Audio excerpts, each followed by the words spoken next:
पेशंटच्या आईला आपण विचारू की पेशंटला कितपत आराम आहे की नाही आहे, त्यांच्या स्वरूपातून जाणून घेऊया. कारण त्या पेशंटला थोडं प्रॉब्लेम खूप मोठा होता. जन्मताच तो एक त्याची म्हणजे ब्रेनची नस दबलेली होती आणि मणक्याचा वगैरे त्रास होता, सुकूड झालेला आहे तो. तर त्याला सांगता तर येणार नाही, तर त्याच्या आईकडून आपण जाणून घेऊया. काकू, यांचं नाव काय आहे? ओम गोपीचंद सपाटे. गोपीचंद सपाटे.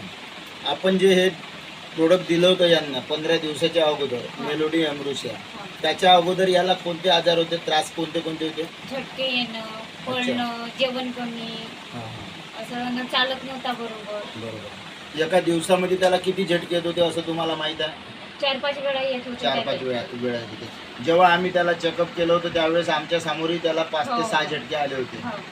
तुमच्याच घरी आम्ही चेक केलं होतं त्यावेळेस.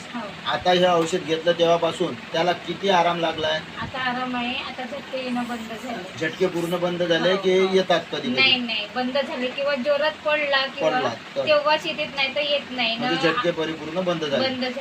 अच्छा. अगोदर याच्या अगोदर तुम्ही किती दवाखाने केले त्याला? भरपूर, खूप सारा पैसा पण खर्च केला. बघा, ह्या प्रोडक्टची एवढी ताकद आहे मेलोडी अमृशियाची. आज तुमच्या मुलाला एवढा आराम लागला म्हणजे झटके त्याचे कमी झाले, म्हणजे एक फायदा झाला आपल्याला.